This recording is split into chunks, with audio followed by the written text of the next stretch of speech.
আলাইকুম everyone, welcome back to my channel Alvi's kitchen. আশা করি আপনারা সবাই ভালো আছেন। আমি আজকে আপনাদের সঙ্গে শেয়ার করছি ব্রেড উপমা। বাসায় যদি ব্রেড আর 10 মিনিট সময় থাকে হাতে, তাহলে ঘরোয়া উপকরণে চাইলেই বানিয়ে ফেলতে পারেন এই ব্রেড উপমা। আশা করি এই ব্রেড উপমার রেসিপিটি আপনাদের অনেক ভালো লাগবে। চলুন চলে যাই মূল রেসিপিতে। ব্রেড উপমা বানানোর জন্য এখানে আমি কিছু ব্রেড নিয়ে নিয়েছি। একটি প্যানে সামান্য তেল দিয়ে দিয়েছি। এখন আমি ব্রেডগুলোকে সেঁকে নিব। সবগুলো ব্রেড ছেঁকে নিয়েছি। এবারে এগুলোকে কেটে নিব।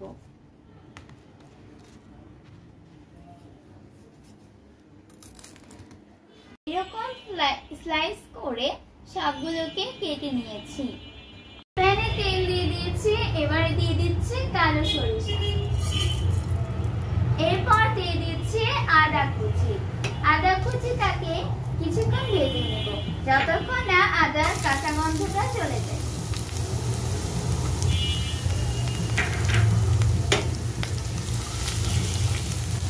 এবারে দিয়ে দিচ্ছি কাঁচামরিচ কুচি। ঝালটা আপনাদের পছন্দ মতো বাড়িয়ে কমিয়ে দিতে পারেন। এখন দিয়ে দিচ্ছি টমেটো কুচি। টমেটোটা নরম হওয়া পর্যন্ত ভেজে নিচ্ছি। এবারে দিচ্ছি পেঁয়াজ কুচি। সবকিছু খুব ভালো করে ভেজে নিব। দিচ্ছি স্বাদ মতো লবণ।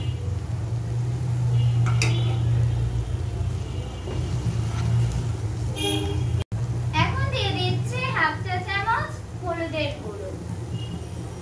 দিচ্ছি হাফ চা চামচ মরিচের গুঁড়ো। এখানে আর কোনো মশলা দেওয়ার প্রয়োজন নেই। এখন সামান্য কিছুটা পানি দিয়ে সবকিছু ভালো করে মিশিয়ে দিচ্ছি। এখন দিয়ে দিচ্ছি হাফ কাপ ফেটানো টক দই। এই সময় চুলার আঁচ মিডিয়ামে রাখতে হবে। চুলার আঁচ এই সময় বাড়িয়ে রাখলে দইটা ফেটে যেতে পারে। দিয়ে দিচ্ছি 1 চামচ চিনি। এবারে দিয়ে দিচ্ছি আগে থেকে সেঁকে রাখা ব্রেডগুলো। এখন সবকিছু ভালো করে মিশিয়ে নিব।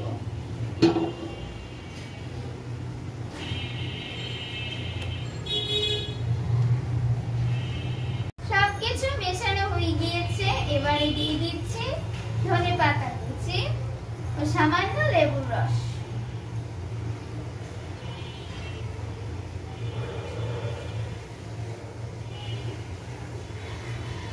তৈরি হয়ে গিয়েছে ব্রেড উপমা। আশা করি এই ব্রেড উপমার রেসিপিটি আপনাদের অনেক ভালো লেগেছে। যাদের ভালো লেগেছে তারা অবশ্যই লাইক, কমেন্টস ও শেয়ার করতে ভুলবেন না। সেই সাথে আমার চ্যানেলটি সাবস্ক্রাইব করার অনুরোধ রইল। আজকে পর্যন্তই। আল্লাহ হাফেজ।